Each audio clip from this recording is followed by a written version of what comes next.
کوزدر چک درا نواز پلازا تحصیل روډ کې د اس کے بلډرز یعنی شهیر خان ودانو جوړونکو څوک چې د تجربه کارو انجنیرانو او ماهر کاریګرو په موجودګۍ کې هر قسمه ودانۍ جوړي دفتر پرانستا شوی دا د حلقه انسات کوزدر نه د جماعت اسلامي نامزد امیدوار ستر عالم مولانا محمد اسماعیل خان د جماعت اسلامي ادینزی امیر ډاکټر بشیر محمد انجمن تاجران صدر خواجه فیض الغفور رحیم الله ایډوکیټ سره نور مشران په وړاندې د پیتي پکټ کولو د دفتر پرانسته کړی دا او کاروبار د کامیابی لپاره دعاګانې غوښتلې دي د اس کے بلډرز په حواله سی او فاروق حمید الله خان وینا ده بسم الله الرحمن الرحیم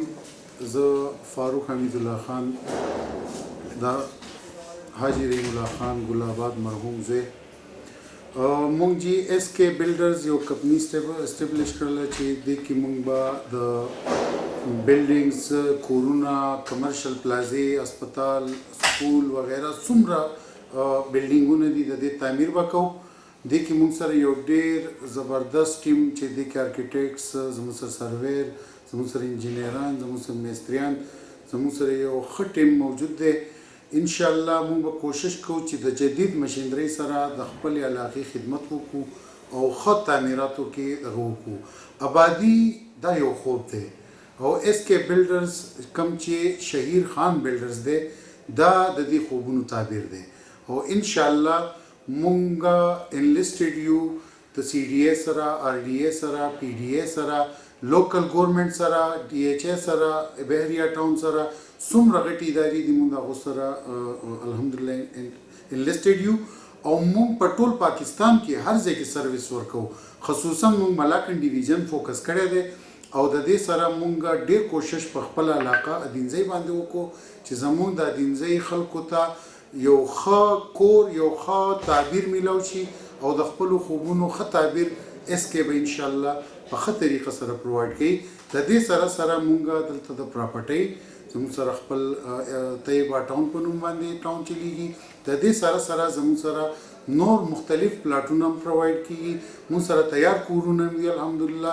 مونږ به دلته د پراپرټۍ کار هم کوو د دې سره که د چا سره په دې علاقه باندې ځمکه وي او هغه ټاون جوړول غواړي نو مونږ ایز ا ټاون ډیولپر هم د هغو سره وځو انشاءالله مونږ چې د بلډینګ سره د پراپرټۍ سره بزنس سره مونږ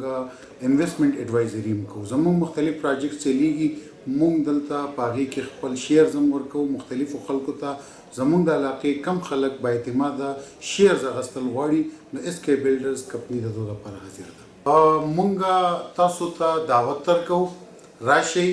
مونږ پرکاو کوي مونږ وګورئ زمونږ کار وګورئ زمونږ سرویسز چې په دې علاقه کم کړي دي هغه وګورئ او انشاءالله زمونږ د خدماتو نه مستفید شئ شکریه د نه وړاندې په دې سلسله کې تابع شوي دستوره چې پکې وکیلانو تاجرانو سیاسي او سماجي خلکو په ګڼ شمېر کې شرکت کړو وینا په وخت د حلقه انسات نه د جماعت اسلامي نامزد امیدوار مولانا محمد اسماعیل د دین اسلام په رڼا کې د حلال کاروبار او د په نتیجه کې حلالې ګټې په فایدو او حرامو په بدو اثراتو رڼا واچوله او زیاته کړه چې په هر قسمه کاروبار کې د اسلامي شرایطو انساني حقوقو نه په نقصان اقدار او خیال ساتل ضروری دي او صرف د خپل ګټې او نفع لپاره نور خلکو ته نقصان ورکول جایز نه دي فاروق صاحب کاروبار کوي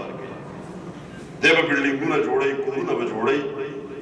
نو دلته شریعت په قران کریم کې او په حدیثو کې د بلډینګ نقشې تعالی نه درکې دا چې به جوړه څنګه به جوړه په دې کې به تل 15 خبرو خیال ساتي دا مقاصد شریعت ته ویل کېږي هغه سره تحفظ دین د سکار ستاره چرته ونشي چې د دین کوم حکم ته خطر پیدا شي کوم نقصان ورسوي دویم تحفظ جان د سکار ستاره ونشي د حرکت د خبره چې انساني جان ته وايي خطر پیدا شي دا بنه او دریم تحفظ نسل د خبره د قانون سازي نه چې انساني نسل ته خطر تحفظ عقل څلورم چې د انسان عقل خرابېدو خطر پکې را پیدا شو د دې وجه شراب حرام کړل نشه حرام کړه انساني عقل ته خطر ده پکې او بیا پنځم نمبر تحفظ مال نو تحفظ دین تحفظ جان تحفظ نسل تحفظ عقل او تحفظ مال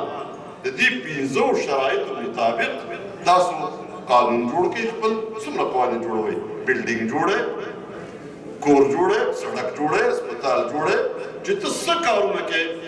د یو ګټه د بل د نقصان نتیجه ده د یو خوشحالي د بل د غم او د تکلیف نتیجه ده ستا یو خواهش چې ته د مال د ګټلو خواهش نه دی دا خواهش په داسې لار باندې پوره نه شي چې پای کې بل ته ضرر او نقصان ورسي په دې موقع د اس کے بلډرز سی او فاروق حمید الله میلما مولانا محمد اسماعیل ته تحفې هم ورکړې. محمد اسرار خیبر نیوز چکدره کوزدر.